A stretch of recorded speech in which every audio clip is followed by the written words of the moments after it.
ये कहानी है एक ऐसे इंसान की जिसने एक छोटे से कमरे से शुरुआत करके भारत की सबसे बड़ी कंपनी खड़ी कर दी।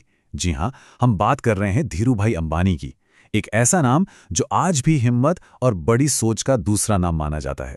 तो चलिए उनके इस कमाल के सफर को थोड़ा और करीब से जानते हैं। आपको एक अंदाजा दूं, जितनी देर में हम ये बात पूरी करेंगे ना, रिलायंस इंडस्ट्रीज करोड़ों रुपए कमा चुकी होगी। असल में हर एक मिनट में करीब करीब 2 करोड़ रुपए। अब ये आंकड़ा ही अपने आप में बताता है कि हम कितने बड़े एम्पायर की बात कर रहे हैं।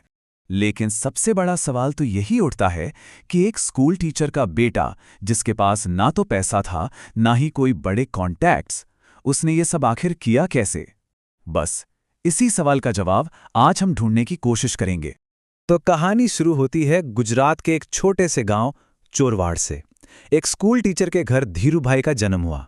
परिवार बड़ा था, घर में सम्मान तो बहुत था, लेकिन पैसे की हमेशा तंगी रहती थी।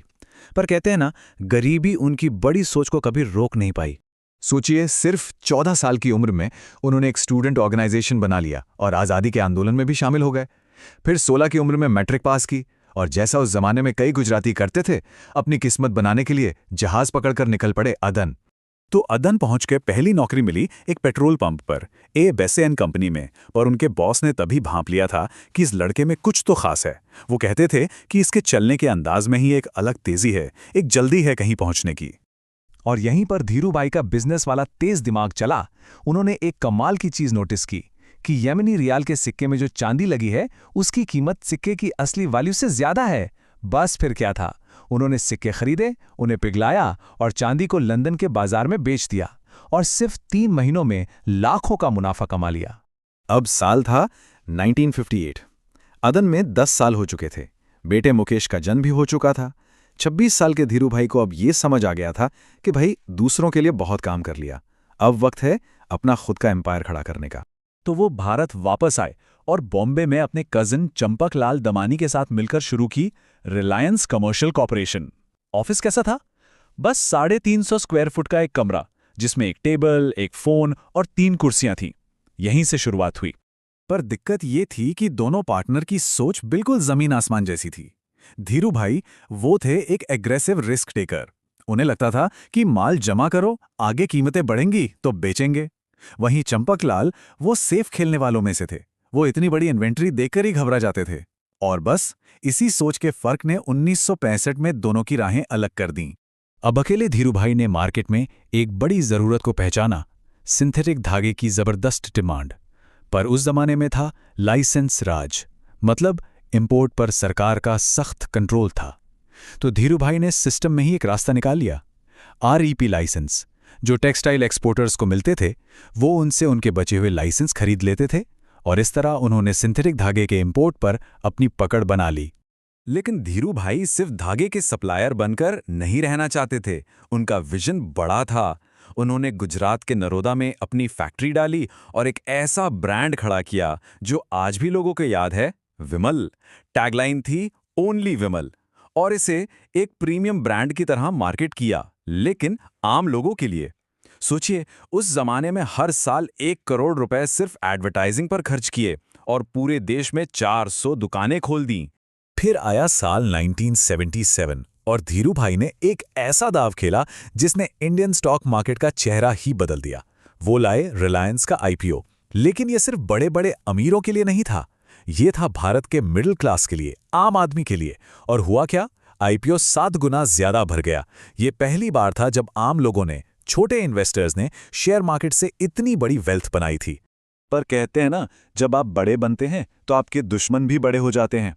अब कहानी एक ऐसे मोड़ पर आती है जहां लड़ाई बोर्ड रूम से लेकर स्टॉक एक्सचेंज तक हर जगह लड़ी गई। साल था 1982। कलकत्ता के एक बेयर कार्टेल ने, मतलब बाजार को गिराने वालों के एक ग्रुप ने, रिलायंस के स्टॉक पर सीधा हमला बोल दिया।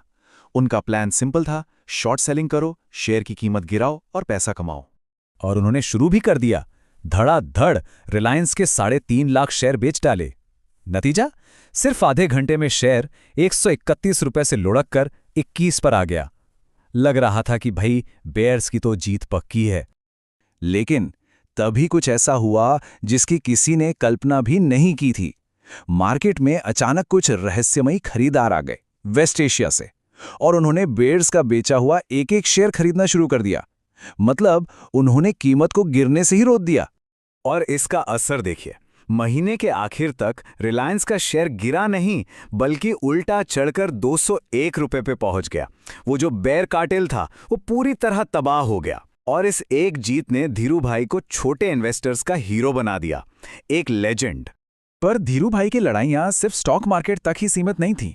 उनके सबसे बड़े कॉम्पिटिटर थे बॉम्बे डाइंग के नुस्ली वाडिया, और कहा जाता है कि इन दोनों के बीच की बिजनेस राइवलरी में हर तरह के दांवपेच खेले गए, सरकारी लाइसेंस रुकवाने से लेकर मीडिया में एक दूसरे के खिलाफ कैंपेन चलाने तक। लगातार चल रही इन लड़ाइयों का असर उनकी सेहत पर भी पड़ा। 1986 में उन्हें एक जोरदार स्ट्रोक आया। बहुत लोगों को लगा कि अब धीरू भाई का दौर खत्म। लेकिन जब वो वापस इंडिया आए तो हाँ, उनका शरीर जरूर थोड़ा कमजोर हो गया था, पर उनकी आंखों की वो चमक, वो आग, वो वैसी की वैसी ही थी। और अब उन्हें पूरा करना था अपनी जिंदगी का सबसे बड़ा सपना, एक ऐसा सपना जिसे बिजनेस की भाषा में कहते हैं बैकवर्ड इंटीग्रेशन। इसका सीधा सा मतलब है कि आप अपनी पूरी सप्लाई चेन पर कंट्रोल कर लें, कच्चे माल से लेकर बिकने वाले फाइनल प्रोडक्ट तक, सब कुछ। और उनका विजन देखिए, कितना जबरदस्त था। सोचिए, विमल का कपड़ा बनता है पॉलिएस्टर धागे से, धागा बनता है पेट्रोकेमिकल से, पेट्रोकेमिकल्स आते हैं पेट्रोलियम से, और पेट्रोलियम आता है कच्चे तेल से। धीरू भाई का प्लान था कि रिलायंस तेल के कुएं से लेकर कपड़े के शोरूम तक हर चीज खुद कंट्रोल करेगी। और इसी जबरदस्त सपने ने जन्म दिया जामनगर रिफाइनरी को। ये कोई छोटी मोटी रिफाइनरी नहीं थी, इसकी कैपेसिटी थी 27 मिलियन टन की। मतलब उस वक्त भारत के 25% कच्चे तेल को यही रिफाइनरी साफ करती थी। $6 बिलियन का इन्वेस्टमेंट, ये उस जमाने का इंडिया का सबसे बड़ा प्राइवेट इंडस्ट्रियल इन्वेस्टमेंट था। धीरू भाई खुद कहा करते थे, हमारे सपने बड़े होने चाहिए, हमारी महत्वाकांक्षाएं ऊंची होनी चाहिए, हमारा कमिटमेंट गहरा होना चाहिए और हमारी कोशिशें और भी ज्यादा होनी चाहिए। ये एक लाइन मानो उनकी पूरी जिंदगी की कहानी कह देती है। तो एक गांव के स्कूल टीचर का बेटा जिसने भारत की सबसे बड़ी कंपनी बना दी, उनका सफर, कमाल की कामयाबी, हिम्मत भरे फैसलों और हाँ, विवादों से भी भरा रहा। और ये पूरी कहानी हमें एक बड़े सवाल के साथ छोड़ जाती है कि एक इतने बड़े सपने को हकीकत में बदलने की असली कीमत आखिर होती क्या है।